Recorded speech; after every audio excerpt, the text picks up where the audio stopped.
I have reviewed many clones over the years, and they are always so familiar, yet they have one thing. They always have one thing that is a little different. Today, we're going to take a look at the X36 Max Pro or X36 Max. What's different about this? Well, it has a unique skin. Remember to hit that like button and subscribe so you never miss an episode. Let's unbox and take a look at yet another clone from Game Console.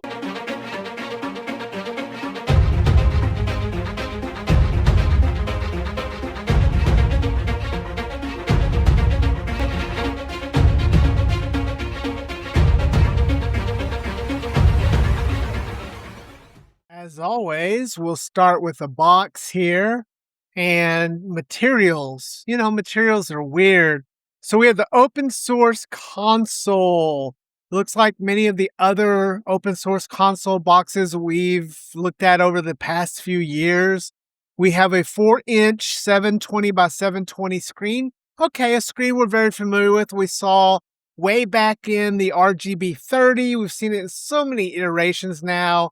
But again, it's a pretty good screen, so it's a 1-to-1 ratio. It does say eye protection. I'm not sure if there's any eye protection, but maybe there is. Open source. Okay, yeah, open source.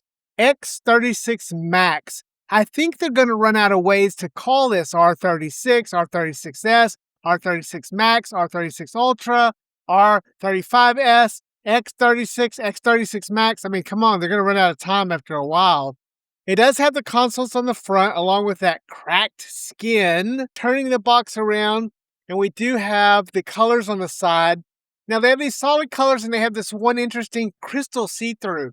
I thought that the see-through one looked pretty good actually and was kind of curious about it, but I wanted to try this cracked skin since that was actually what was the big deal about this. Comes at 64 128. Got purple, black, the see-through, white, and blue. I think we went with blue, maybe purple. Looking on the back here, again, video game, screen HD 4 inches, emulate 4.7, Cortex A35, so I think it's the 3326, 8 gigs of memory, not RAM, I'm sure it's storage, 4 inches, 3500 milliamp hour battery. This product has a warranty of 90 days from date of purchase, original 3D rocker. Pretty much consistent stuff here. Let's get this guy open and take a look and see what we have on the inside. We'll get the handheld out of the way here. And we have our traditional tray. No surprises here. Just a tray. Just a tray. Nothing you should be surprised about there. I don't guess anything like that. We do have a USB-C A to C cord. We have imagine that, a floppy screen scratch protector, whatever you want to call that. You get some wipes in case you're dirty, and X36 Max instruction manual. Not much here. Looks like it's all in English. So again, same information, DDR3. It actually says 8 gigs of DDR3. I really don't believe that it's DDR3 8 gigs of RAM. I think that it's probably 1 gig of DDR3 RAM and 8 gigs of storage. If even that, I don't know. Mali G31, so yeah, 3326. 3500 milliamp hour battery, TF card support, all your standard stuff here. Joystick light settings, so it's going to light up. PSP game, charging, emulator, basic stuff. Let's get this put back in here and take a look at this. Now, the thing that I'm most excited about is this texture. Well, I won't say excited, but the thing that's different about this is the texture. So we're going to find out here just how different is this texture. We got the blue, and oh man, it looks like broken skin, rashed up skin. Here we go with the throw, so Spanish there, model X36X Max, and yeah, it's got a skin on it. I mean, it's probably literally just the R36 Ultra with a skin on it. That's probably what this is. I mean, I don't think it's any different. Go look at our review of R36 Ultra. Look at the same thing here. It even feels the same, but they put a skin on it, and that makes it X. So we'll see here. It feels kind of nice, I guess. Has a nice texture to it. It looks nice. You know, I can't complain about the look of it here. The texture's nice. We do have a removable battery door. We'll see here if we do have 35 milliamp hour battery. It says it's 35 milliamp hour battery. So you can see it's like a see-through with the skin on it for the texture. It really is a decent feeling to it. I can't get the battery back door on it. What's going on with it? There we go. Nice little kind of curve there, but there's no humps. So if you like the humps, no humps. Feels okay. The skin is nice. This would be good for like keeping it from having, there's not gonna be no fingerprints on this. It's sort of a matte finish. So I don't think I'd worry about fingerprints or anything like that. It feels kind of good to hold in the hand. In fact, let's compare it over here to the RGB20SX, and boy, that guy's dusty. And yeah, we see it looks very similar here, about the same height, except we got one stick versus two. Wonder if my little thing here, it's kind of small for that. But the Pal Kitty, the original Pal Kitty. I'll put that back over here. And let's start doing some button testing. The buttons feel like your typical, yeah, they're the R36 Ultra buttons. They feel nice. Or R36 Max. They're about the same as that. They are connected, so they're not independent. We just have the 3 buttons here. Loud and clicky, so they're loud and clicky, these buttons right here. We have a speaker hole here. We have a D-pad that is just like every D-pad ever from the R36 line. It feels exactly like all of them. And then a stick. And it's not the good stick, it's the regular old switch stick. Doesn't come off. So going like the Anbernic style here with the RG40XXV. On the top, we don't have anything on the top there. On this side, we have a rocker volume and 1 TFR slot.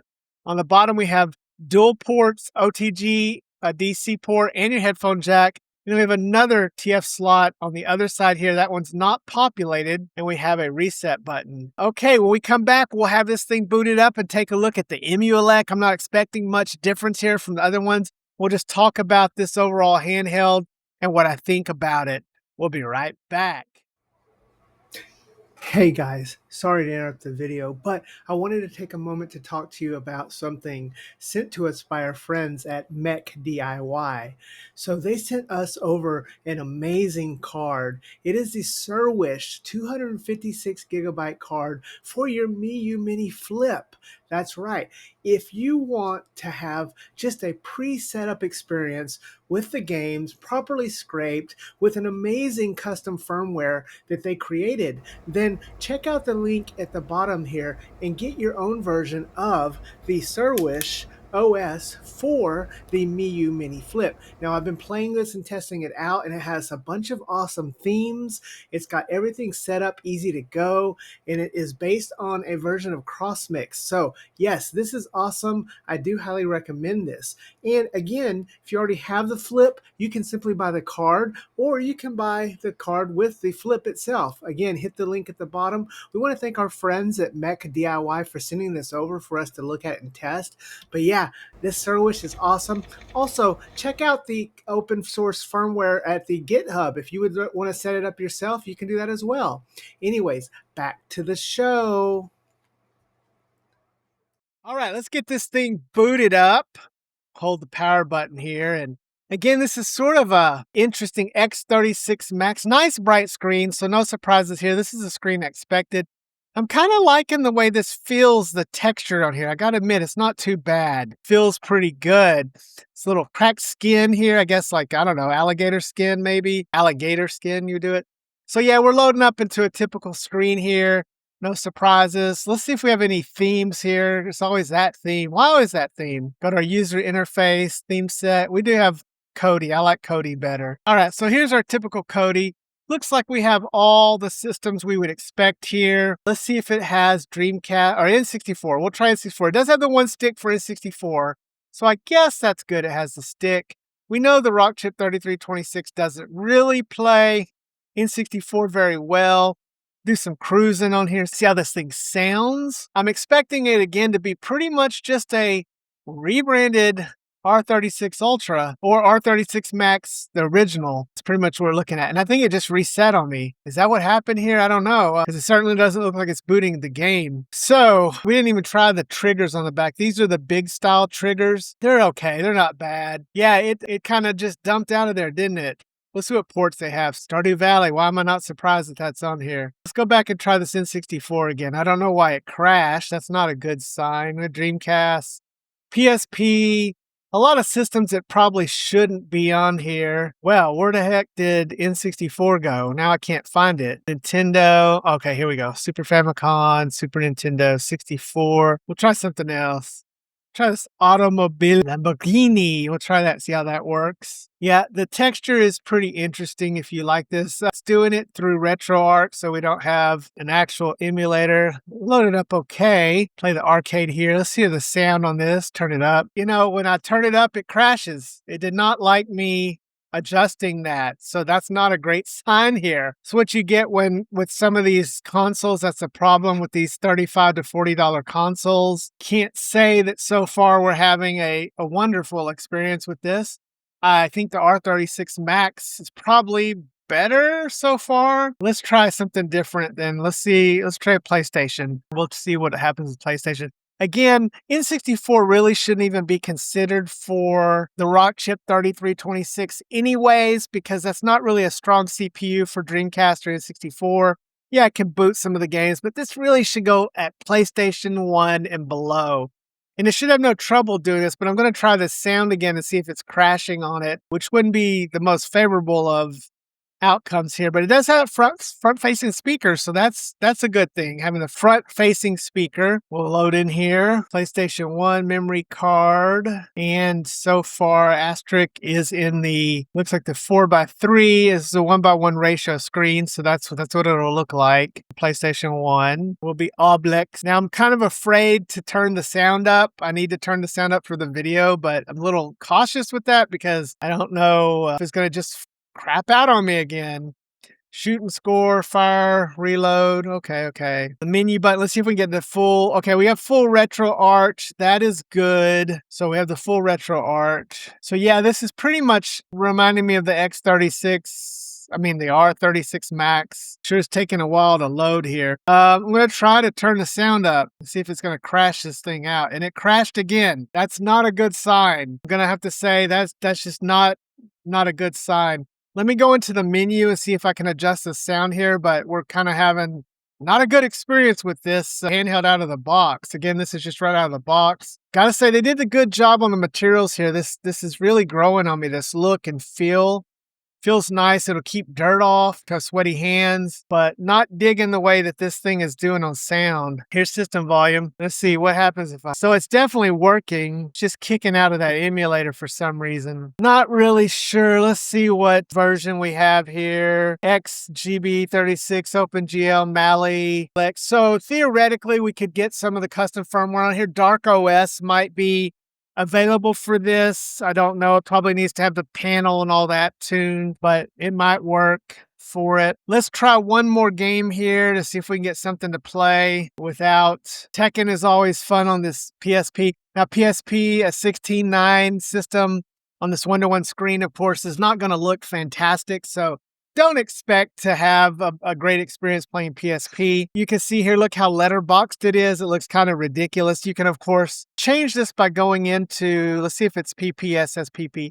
So it's PPSSPP at least, like that. 2X PSP, they got it running at. They have the full screen. Let's take off full screen and see how we do here. They got frame skipping, continue. Still doesn't look quite, I mean, you're just, on this 1:1 screen, it's just not going to ever fit in and look very great anyways. You can hear it sort of struggling, which is what we expect here. Get ready for the next battle. They probably have this tuned because it's not struggling too much. I'm surprised it's at 2X running at what it's running, but you know, you can kind of see low battery powering off.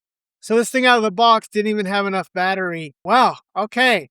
So I guess it didn't have it retain enough battery out of the box to really play for long, so you want to make sure to charge it. So let's wrap this up and say, what do we think of this? I think that it's probably not going to be a big seller. I don't think you should choose this purposely. I would go with the R36 Max if you're going to go for the 4-inch screen, or the Powkitty RGB 20SX would be better for it, or the Anbernic RG40XXV, obviously. But if you do end up with this, it's not a terrible feel to it. The build quality is what we'd expect from this sort of handheld that you're looking at. If you can get this at like $35, $40, it's not bad. It does come with a game card. At least it did have a game card. Let's see. It is a 64 gig card, and these cards are not cheap anymore. So even though it's an unbranded card, it's still a card. So yeah, gotta say, the more I play these, the more they bring them out, the less impressed I am over time. You saw the problems I had with it as I'm testing it. It's just not beautiful. Buttons are substandard. You know, the only thing it's got going for it is if you're collecting and you want a unique one with this skin on it. I'll say they did go with the skin. They made the skin look nice. I'll give them that. The skin does look nice. It's cracked, but that's about it. Remember to hug your loved ones and love your hugged ones, because tomorrow is never promised. We'll see you next time, Deadheads. Dead Fred out.